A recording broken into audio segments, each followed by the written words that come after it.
शांति। बाबा देख रहा था कि सभी बच्चों के एक ही बोल हैं कि मुझे तो बस बाबा चाहिए और कुछ नहीं।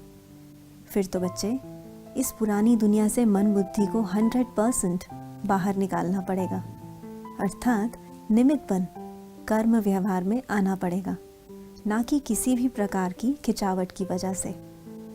यदि खिंचावट है तो इच्छा है तो और कुछ भी चाहिए, अर्थात मेरा मेरा है। इसलिए महीनता से चेकिंग करो। देखो, बाबा यह नहीं कहता कि सब कुछ छोड़ दो, परंतु सब कुछ करते हुए उनसे न्यारे रहो। और अगर न्यारे रहना मुश्किल लगता है तो एक बार जो कार्य आपको अपनी तरफ खींचता है उसे छोड़ दो। पहले अपनी स्वस्थिति की तरफ ध्यान दो। अपने आप को शक्तिशाली बना, फिर निमित्त बन कार्य करो।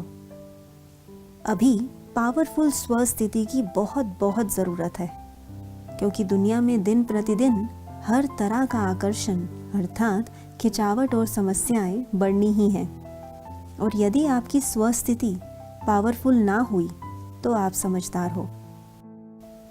और जो समय आप बच्चों ने किसी भी कारणवश व्यर्थ गवा दिया, वो तो फिर नहीं आएगा और वो आपके लिए कल्प कल्प की नींद हो गई। परंतु अभी फिर भी माइनर सा समय रहा है अपना ऊंचा भाग्य बनाने का, फिर यह भी दोबारा नहीं मिलेगा।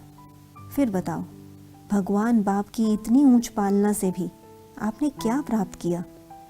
यदि आप कोई काम नहीं करोगे तो काम रुकेगा नहीं, और जिस काम की जिम्मेवारी बाप की है वो तो पहले से भी सुसज्जित ढंग से होगा, क्योंकि त्रिकालदर्शी बाप आप बच्चों के ही कल्याण के निमित्त बना है। बाप आपके सारे हिसाब किताब बहुत अच्छे ढंग से क्लियर करवा आपकी स्थूल और सूक्ष्म जिम्मेवारी संभाल लेगा। बस एक तो मन बुद्धि पर कंट्रोलिंग पावर चाहिए, दूसरा बाप पर संपूर्ण निश्चय। यही आपकी विजय का आधार है। बाबा ने कभी भी किसी भी आत्मा से गृहस्थी या कर्म छुड़वाया नहीं है। बस बाबा ने यही कहा कि पवित्र बनो, योगी बनो, क्योंकि कल्प के अंतिम समय में पवित्रता और बाप की याद के बिना इस पुरानी दुनिया में केवल दुख ही दुख है। इसलिए पवित्र और योगी बनने में यदि किसी भी तरह की कोई बाधा है, कोई भी आत्मा या कोई भी कार्य आपके रास्ते में रुकावट स्वरूप बन जाता है, तो उसे छोड़ने में आपके कल्याण के साथ साथ उसका भी कल्याण समाया हुआ है।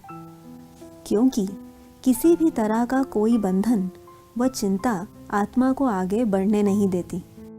एक निश्चिंत और निर्बंधन आत्मा ही उड़कर अपनी मंजिल को प्राप्त कर सकती है। इसलिए चेक करो, फिर चेंज करो। अच्छा, ओम शांति।